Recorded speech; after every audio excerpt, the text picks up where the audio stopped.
Before we get started and have a prayer and start class, I'm going to tell you what to do with the handout. This is a little booklet. And if you kept it in the right order, you've got this page up first, and the page after that is going to say 2 in the bottom right-hand corner. Okay? What you're going to do is you're going to square them up best you can. You're going to take them like this.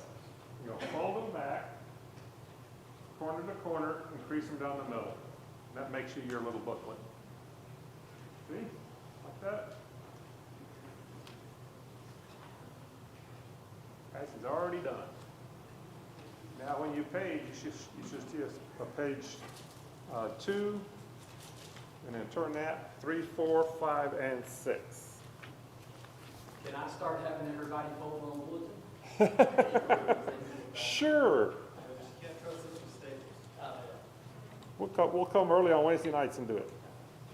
Okay. We'll come out Saturday night and do it. All right, let's all bow together. Our Father in heaven, we're so thankful to Thee for this day that You've given to us and for the opportunity to come together again midweek on this Wednesday night so that we could spend time together and worship to Thee and in Bible study. We ask You to bless our class and help us to memorize and learn some things that we should know and would be helpful to us in the future in our Bible studies. We ask you to bless the other classes that are also meeting, that much good will be done there. We ask you to bless those that aren't with us tonight because they're not feeling well. Bless Tommy, bless Linda, and bless others that, Yvonne, especially Yvonne, and others that I'm forgetting, so that they may feel better soon. In Jesus' name we pray, amen. Okay.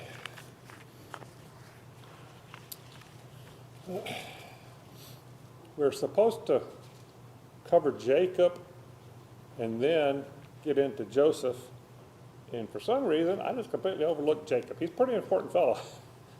So the next time we meet, which will be 2 weeks from tonight, we'll study Jacob. We'll do Joseph tonight, and then it'll be 2 weeks after that, if I'm counting right. Donna, help me. We got a meeting the week after that, but we'll. Our Bible class. Next Wednesday we got singing, right? Yeah. Okay. So a little bit of review. We always like to review this so we can keep this before us.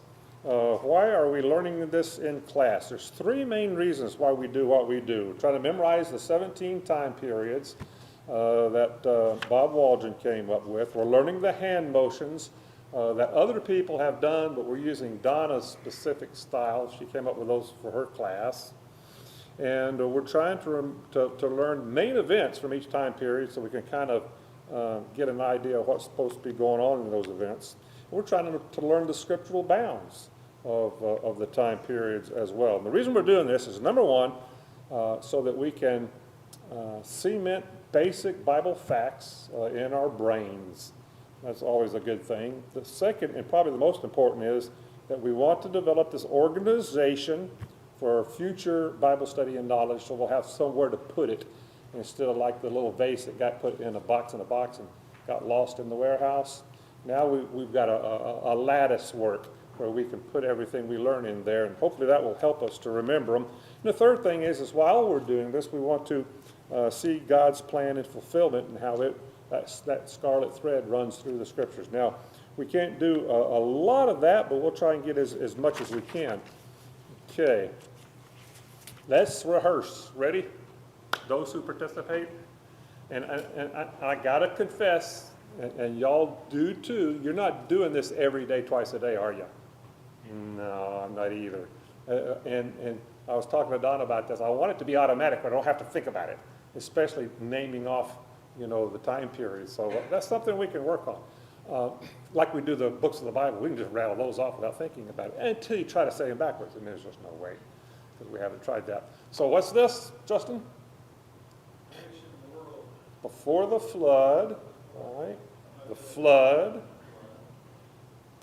scattering of the people, the patriarchs, and then we've got Exodus, wandering in the wilderness, and we'll stop there. Now, the Exodus was not Yeah, that's the Red Sea, Okay. and you're walking through the water. Okay. So is that 2 separate periods, or is that all one period? 2 separate periods. Oh, no, this is the Exodus. That's one period. It's two motions. Okay, 2 motions. That's Exodus. Yeah. Gotcha. Okay. Simple timeline. We talked about this last time, so let's try and cement that in our brain. 4,000, 2,000, 1,500, and 1,000. That's what we're going to try and remember. I'll try not to look at my sheets and cheat. 4,000, 2,000, 1,500, and 1,000. And so what's the 4,000 BC? Creation. What's 2,000? Abraham. What's 1,500? Moses. Y'all help Justin. He needs some help. He can't remember all these as well as it sounds like he's doing. What about 1,000? A very important king. David. Okay. And then once you've got that, 4,000, 2,000, 1,500, and 1,000, then you can kind of fill in. We won't worry about that a lot tonight, but I did mention one last week that you can fill in between 4,000 and 2,000 at least, and what was that? Flood, And if you remember adding up the ages in Genesis chapter 5, we came to the number 1656. Remember that? And that was how long from Adam to Noah, okay? So if you just round it off 1600, then the flood would have been around what? I'm looking, 2400. So 4000 to 2400 for the flood. Yes, Justin? So normally when I do the 4,000, 2,000, 1,500, 1,000, I include 500 too. Because 500 is around the time that they came back from Babylonian captivity. Okay, And I think that does a good job of getting that other book. that's a good idea, because it is pretty close. So 500 for the return from captivity. Very good. We can do that. And, okay. That's all we'll do for the timeline, I think, right now. But there are some dates that you want to memorize and just know them. This Assyrian captivity of the northern kingdom happened when? 722. 722. Just memorize it. 722. And the Babylonian captivity of Judah happened when? Huh? She just threw something out there. 586. So 722 and 586. And then we'll work on the times of returning too after that. Okay. This is fun time. I made a little quiz. What time period? Most of them are easy. Some of them are a little bit tricky. So play along. Have fun with this. I'm going to give you something, and you're going to tell me what time period it is, okay? All right? Melchizedek. Now, don't yell it all at one time, you'll scare me. Patriarchs, right. Melchizedek, patriarchs. Giants walked on the earth. Yes, Justin's got it. Somebody help Justin. He needs some help. This is a good one. Vegetarians. Huh? Vegetarians. Everybody was a vegetarian during this period. Huh? Before the flood. Yes. Very good. Okay, let's jump down. How about Haran?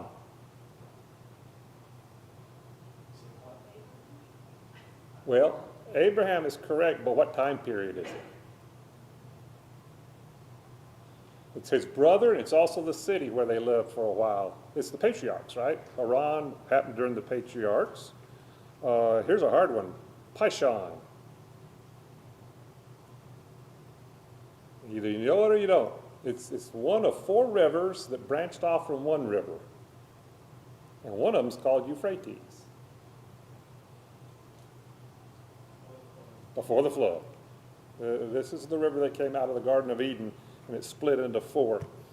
Hiddekel is one of them, and I didn't memorize the other one.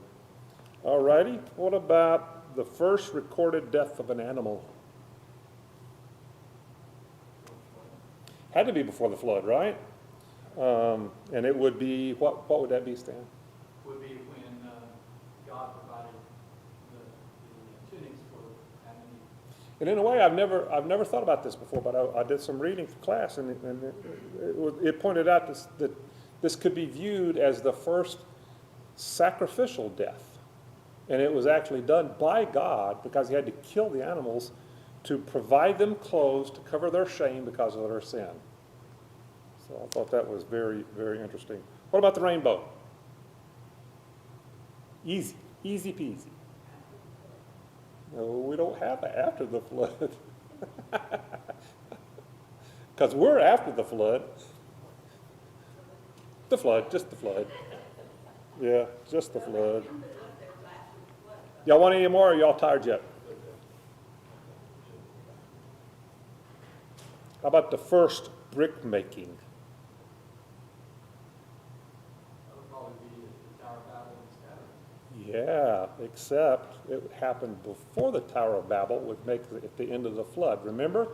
That was a trick question. The Tower of Babel is what? If I was to ask you, how about the Tower of Babel, what period would you put it in? You wouldn't. It's the flood up to the Tower of Babel, and it's a scattering of people after the Tower of Babel.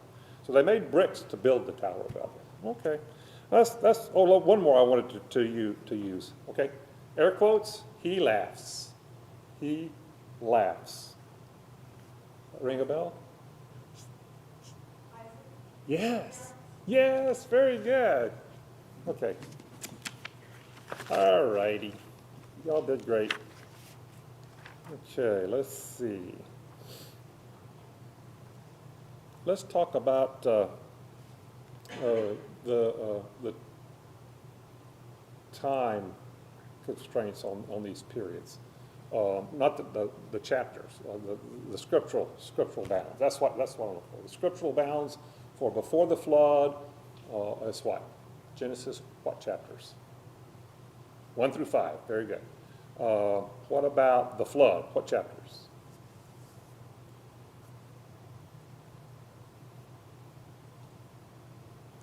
If you remember that the Tower of Babel is only one chapter, and it's the shortest time period, and it's chapter 11, then you know the flood is chapters what?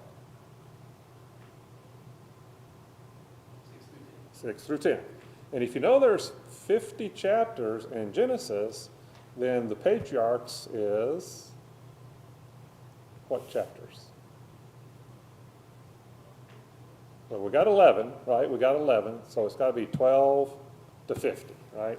That's the Patriarchs. And that's all we're going to try to remember. We can break that down a little bit. Easily, we can say Abraham is 12 to 25. Just, you can remember that, 12 to 25.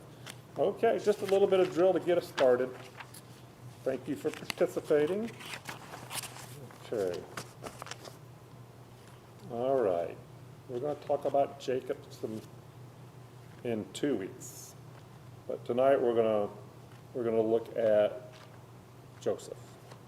I told Donna I just got excited about Joseph.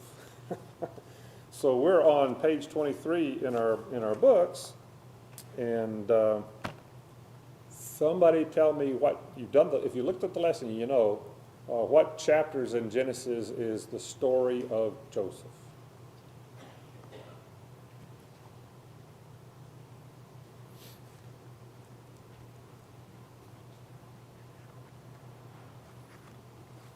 What's the first sentence in the lesson say? There you go. And he comes last. So it's got to be 37 through 50, right? That's right. So 14 chapters covering Joseph, and there's one chapter in the middle of there that really doesn't have much to do with him. What's the difference between a story and a narrative? Sometimes we say the Bible story, or the story of Joseph, that kind of thing. Story can carry with it a little bit of a connotation, right? And what would that be? Fiction that is made up, right? If we say narrative, and if you'll look in the front of your book, that's what our author of our book said on the very first page of your book.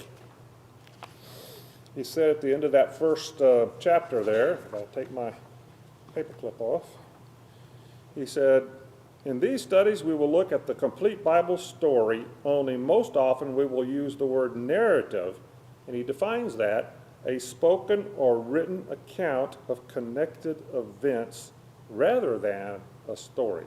So a narrative, as far as the Bible is concerned, is a written account of connected events, okay? The book of Psalms would not be a narrative, right? It's a collection of songs, is what it is. Okay? So look at your little booklet. Without if you looked already, just pick up your booklet. Guess, if you can, how many of the 66 chapters in the whole Bible are strictly narrative, not chapters, books, are strictly narrative books? And by narrative, we usually mean historical, right? Histories. Give me a guess. I was surprised myself. I thought it would have been more, but it's not. You can cheat if you want to. Stan's going to cheat. I thought it was going to be more. What does your booklet say? It's like less than half. It is less than half. That's a good guess.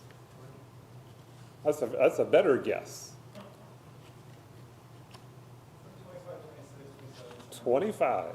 This is, you're exactly right, it's 25. If you'll open up your book, and the title says Categorization of the 66 books of the Bible. This document categorizes all books of the Bible according to whether they advance the redemptive narrative or not, and classifies the non-narrative books by genre. So, it deals with the Old Testament first, and then the New Testament. And there in the Old Testament you see about 19 books, because we know there's 20 books. We know there's 5 in the New Testament, don't we? And there's two missing in this list. It's Genesis through Esther. Who's missing?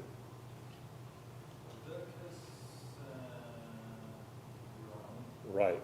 Leviticus and Deuteronomy, because there's not any narrative in those books. Some of the prophets, will have some narrative in them, won't they, Stan? We've studied those kinds of things in Bible class.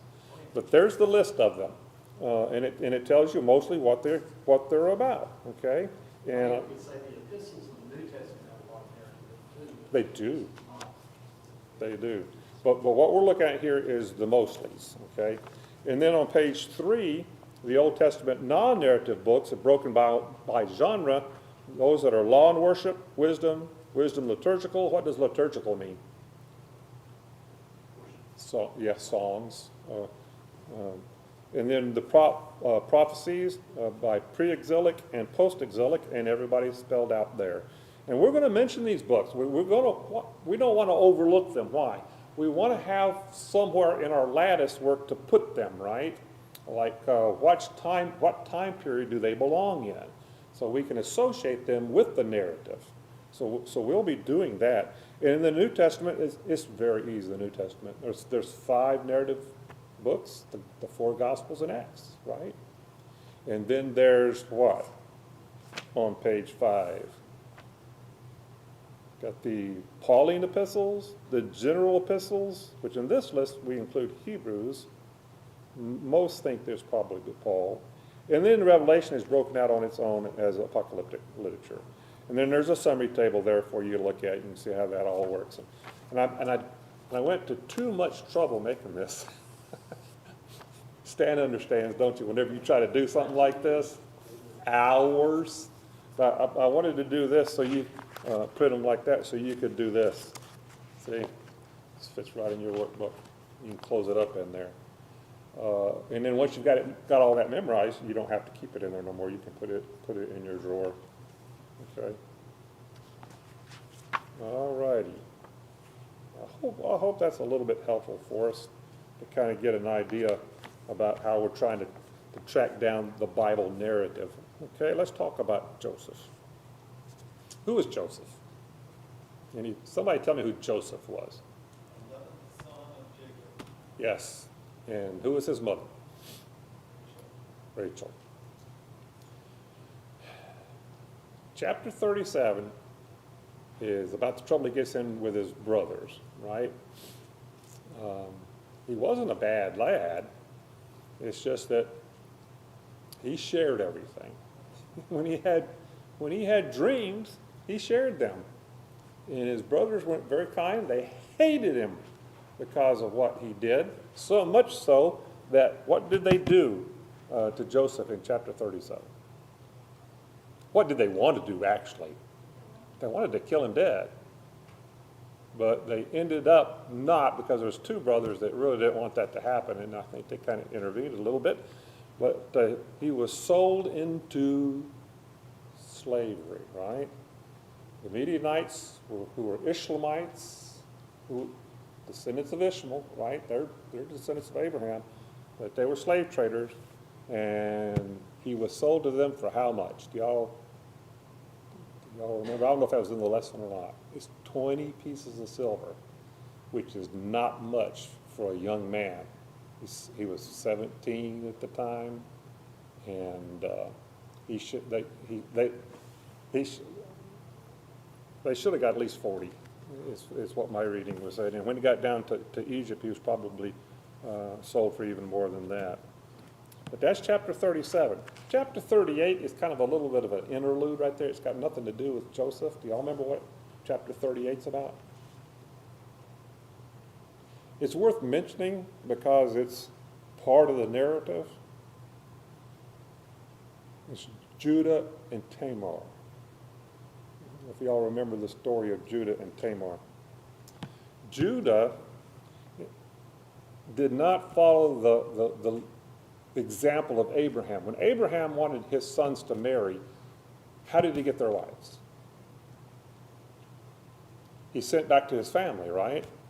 In Haran or in Ur, I think mostly Haran. Judah didn't do that. He went to the Canaanites. He found a Canaanite named Shua and married his daughter, who is nameless to us. And they had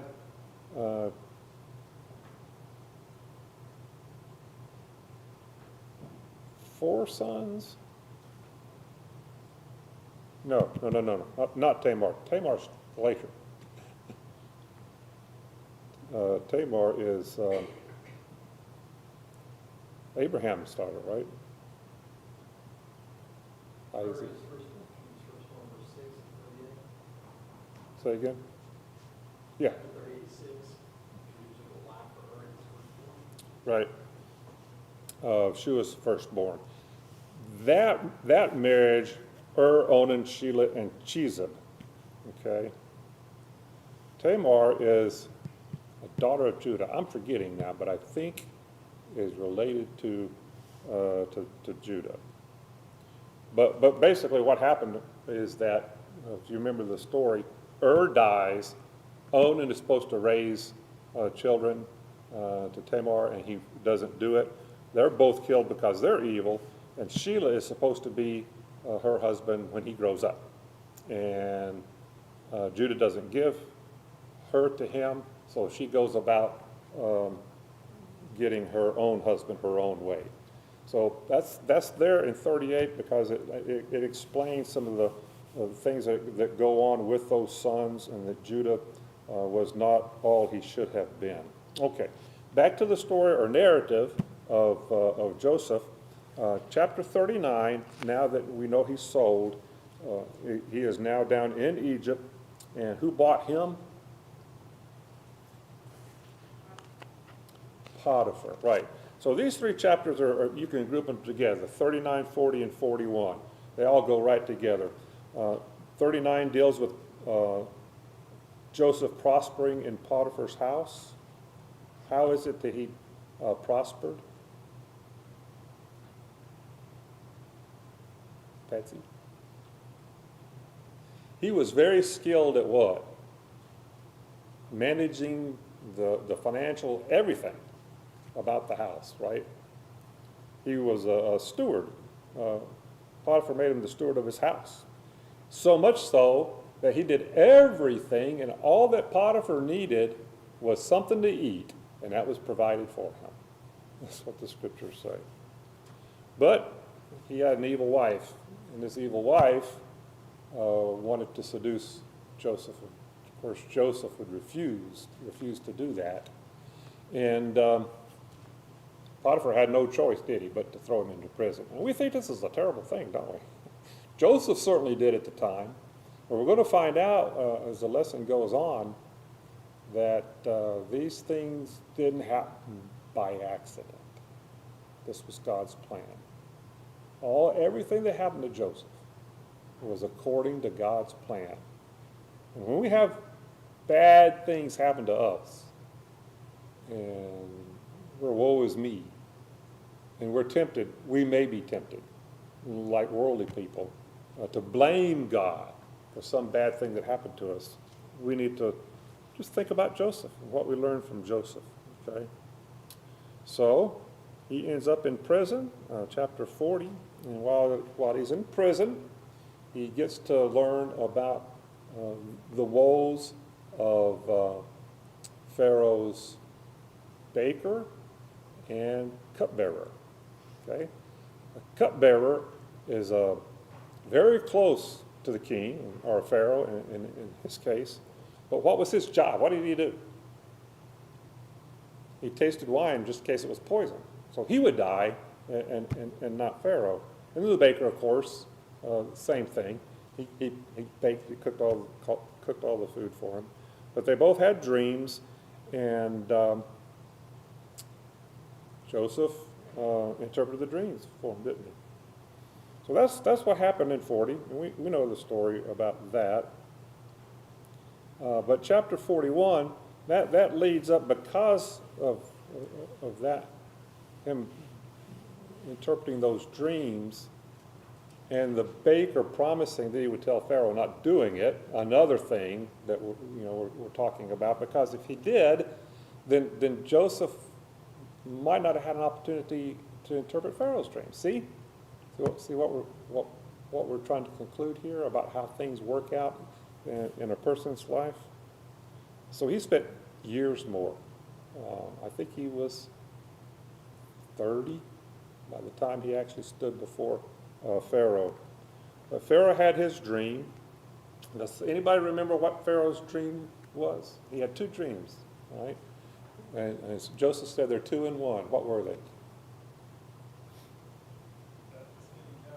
Yes? How many were there? 7. Yeah. 7 fat, healthy cows came up out of the river, right? And after them, 7 lean ones came up. What did the lean cows do? Ate up the fat cows, and they didn't help them a bit. They were just as skinny and bad off as they were before. The other dream is very much like it. It was ears of corn, wasn't it? There were 7 ears of corn, and then the bad corn came up and ate them. And nobody in all of Egypt could figure this out, except the baker said, uh-oh, I forgot to tell you, there's this guy in the prison, and he interpreted the cupbearer in my dream way back when. And so you need to call him. And so they called Joseph, and he came to the palace, and he heard it, and he gave the interpretation. Of course, you know what the interpretation was, right?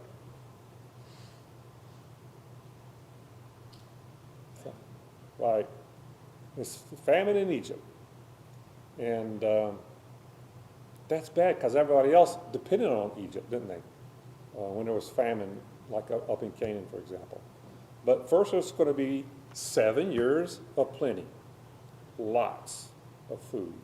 And after that would come the 7 years of the famine. And not only did Joseph tell him the interpretation, but he also did what? He gave him a recommendation of what should be done, didn't he? He said, you need to appoint someone who's savvy, who can collect up food during the 7 years, so that when the 7 lean years of famine comes, then there'll be plenty of food in Egypt for everyone in Egypt. And Pharaoh was so impressed. What did he do? He said, Second in command. right. He said, how can we find anybody better than this? And made him second in command. Now that's a rapid rise to power, even if it took a few years, right? God put Joseph second in command in Egypt, and Pharaoh even said to him, no one will do anything without you approving it first. And of course what Joseph did was he built the granaries, and they collected it all, and they had lots and lots of food. So that's 39, 40, and 41, okay? That's the, not the main story, but that's the rise to power for Joseph. 37 was his brothers and being sold into slavery. 39, 40, 41 is Potiphar being in the prison, the 2 dreams with the cupbearer and the baker, and then being before Pharaoh and interpreting his dreams, and now being appointed second in command. And why did God do all this? Why did God put him there? Yes. Why is it so important to save that family from famine? How important was this family? God had promised that family would expand and become a great nation. Right. The Messiah was going to come through that family, right? It was promised to all the 3 patriarchs that we have already looked at and mentioned that that was what's going to happen. And so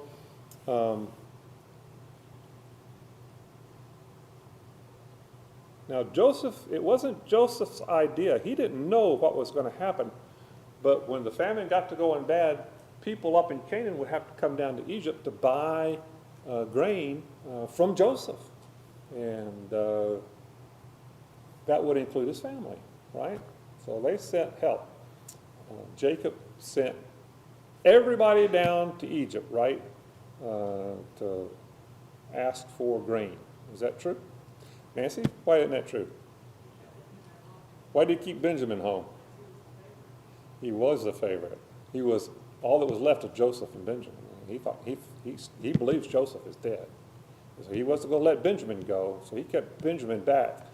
The rest of them, not worried about them, but Benjamin he's going to keep. So they went down, and they bought grain, and Joseph recognized them immediately, didn't he? But when they were to go back home, he did not let them all go back home. Somebody had to stay. And why? Why would Joseph do this? Joseph knew right away what God wanted him to do. I don't know if God told him that or he just figured it out, right? Joseph knew he had to get his father and his family down to Goshen. That was his plan. And the way he was going to do that is by keeping one of the sons. And he was going to keep him and send the rest back. And that was the first visit. And then the second visit is when they came back. And when they came back, 42, 43, 45, that's when he revealed himself to his brothers and told them that they were forgiven because they thought they were dead men, didn't they? They saw him and the power he had. They thought for sure that they were dead men. But no, he was very forgiving for them. So 46 and 47 is a story about Jacob coming down with his family to Goshen. And how many people did he bring with him?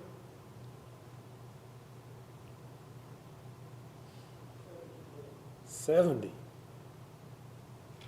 That's not very many people. How many people left Egypt 400 years later? What numbers have you heard? We talked about that. At least minimum a million is what most scholars think. That's a lot of people. 400 years, and we talked about that, didn't we, when it came to the population growth after the flood, for example.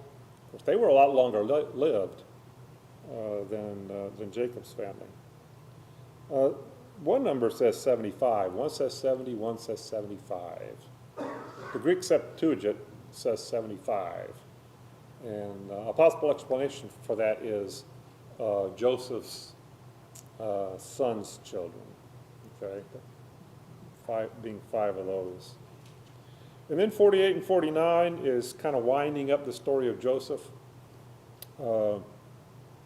Jacob blesses Ephraim and Manasseh, and then he blesses his own sons. But he does something really peculiar with Ephraim and Manasseh. Do y'all remember what it was?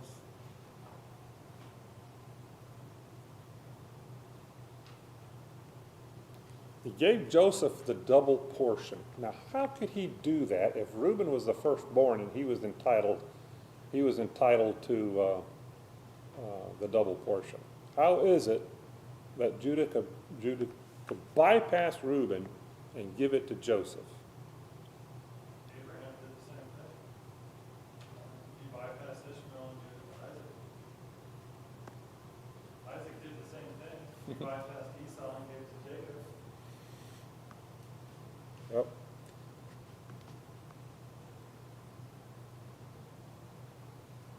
And in this case, Reuben disqualified himself because he was a sinful man. And probably, like Justin is pointing out, wouldn't have got it anyway, because Joseph was his favorite, right? And but one thing he did that was strange is he bypassed Manasseh, who was the oldest, and he blessed Ephraim, who was the younger.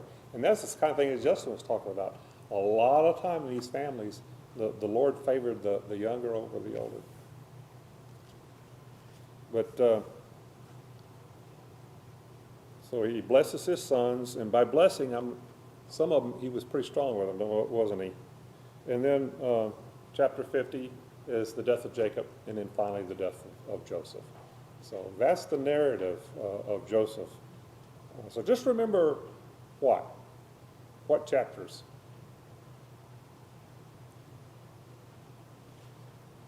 37 to 50.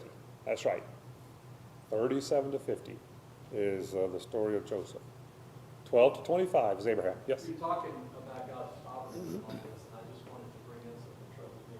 By the way, it was the chief butler that was returned to his place, not the baker. Oh, thank you. Yeah. The baker's the one that got Yeah, X. the cupbearer is the one that told the Pharaoh about it. Thank you.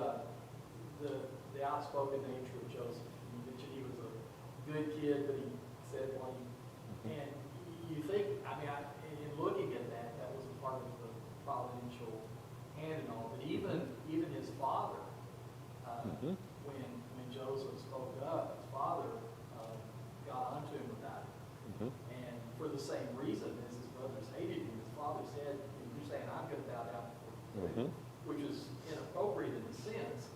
It seems to me that the revelation of those visions, those dreams that Joseph had, was part of God's plan and intent, that for not only for that purpose, but so that they would know how God was working for them. They just rejected it again. Later on, we came aware of it. But I just think it's interesting because that's what we do with our kids as well. If they start bragging about themselves, just keep your mouth shut. Let people brag about you. Don't brag about yourself. Right.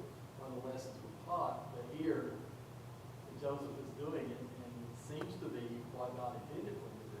Yeah. He was young and dumb, wasn't he? Well, Really? it didn't help him out. No, it didn't at all. But God intended it for good. That's right. Exactly. And we're going to talk about that as we're closing up here. I want to talk about the importance of Joseph in God's plan. If you turn to Acts chapter 7, it's remarkable when Stephen delivers his sermon. He really covers a lot of Jewish history, doesn't he? And everybody's listening to him talk. But in chapter 7, let's see here. Let's start in verse 9. And the patriarchs, becoming envious, sold Joseph into Egypt, but God was with him, and delivered him out of all of his troubles, and gave him favor and wisdom in the presence of Pharaoh, king of Egypt, and he made him governor over Egypt and all his house. Now a famine and great trouble came over all the land of Egypt and Canaan, and our fathers found no sustenance. But when Jacob heard that there was grain in Egypt, he sent out our fathers first. And the second time Joseph was made known to his brothers. See, he's talking about everything that we talked about tonight, isn't he? And Joseph's family became known to the Pharaoh. Then Joseph sent and called his father Jacob and all his relatives to him, 75 people. So Jacob went down to Egypt, and he died, he and our fathers, and they were carried back to Shechem and laid in the tomb that Abraham bought for a sum of money from the sons of Hamor, the father of Shechem. Jacob was buried in the cave of Machpelah. Joseph was buried, his bones were buried at Shechem. Okay.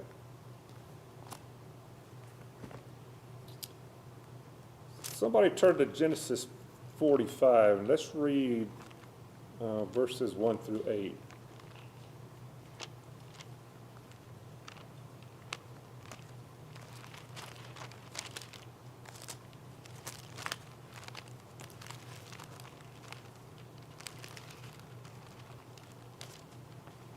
Who would like to read that? Stan, go ahead. Then Joseph could not restrain himself before all those who stood by him, and he cried out, "Make everyone go out from me." So no one stood with him while Joseph made himself known to his brothers. And he wept aloud, and the Egyptians in the house of Pharaoh heard it. Then Joseph said to his brothers, I am Joseph. Does my father still live? His brothers could not answer him, for they were dismayed by his presence. And Joseph said to his brothers, Please come near to me. And they came near, and he said, I am Joseph, your brother, whom you sold into Egypt. But now do not therefore be grieved or angry with yourselves, because you sold me here. For God sent me before you to preserve life. For these 2 years the famine has been in the land, and there are still 5 years in which there will be neither plowing nor harvesting. And God sent me before you to preserve a posterity for you in the earth, and to save your lives by a great deliverance. So now it was not you who sent me here, but God. And he has made me a father to Pharaoh, and lord of all his house, and a ruler throughout all the land of Egypt. I don't know about y'all, but that gives me goosebumps. Joseph figured it out. I don't know if the Lord actually told him, or he just figured it out. Probably as soon as his brothers showed up, if not. At least then, he says, this is how I saved my family. That's phenomenal. Okay. And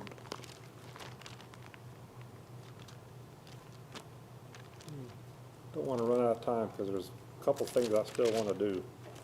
But let's look at Genesis 50.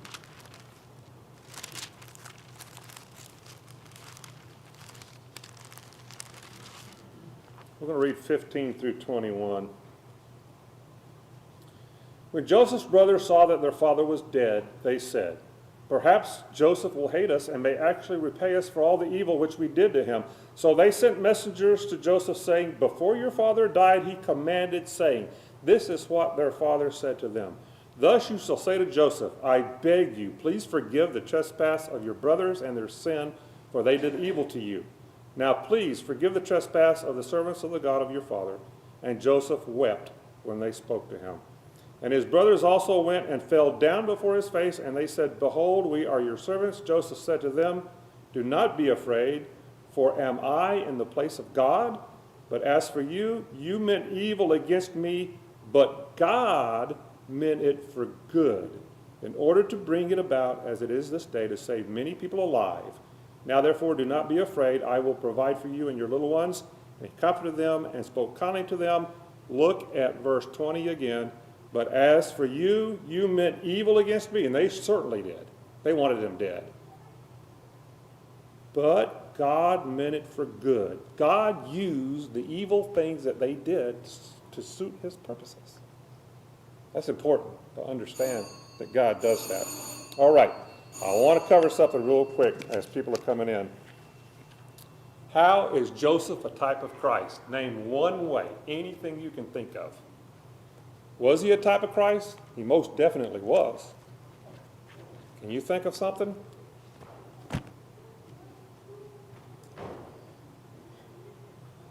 He was the beloved son of his father.